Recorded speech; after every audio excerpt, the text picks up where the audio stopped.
Why most people stop growing after 30? So, generally it is felt that after a certain age, let's say before the onset of middle age, we have already formed set of ideas about everything, and we have seen enough world as it is presumed, and so that we think that whatever I know, and in some cases or in many cases, people have achieved some level of success or what their idea of success could be. So they think that now I have done it, so I should just stick to this. This is a formula I have gotten. Now this formula of success I have made, I should just keep repeating for the rest of my life. And that is the most suicidal or disastrous thing one can think of. And that's the reason why people stop growing after a certain age, let's say 30 or so. And I think it could, vary from person to person. But definitely, I think because you're set in your ways, you say, I know it all. I have made millions, or I have made this, I have done this.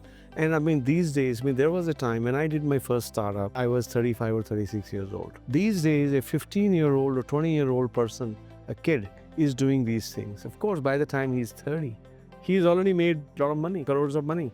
Crores of rupees or millions of dollars in his life, depending upon where he's from. So he's thinking, man, I made it all.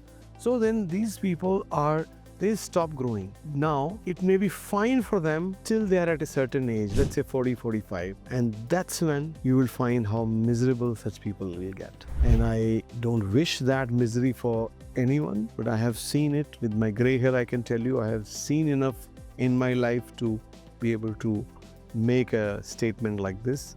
So I would suggest, if you want to live a life, of course there is the whole discussion around what is happiness. Some people think happiness is being content, but at the same time we know only discontentment from the existing life or existing set of things brings you success.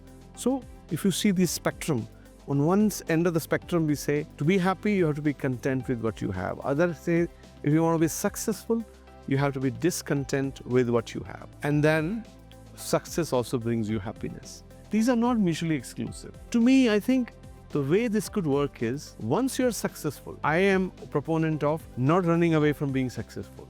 So discontentment is welcome as well. It's not just in material success, but even in spiritual life. That's the other part of things that I pursue myself.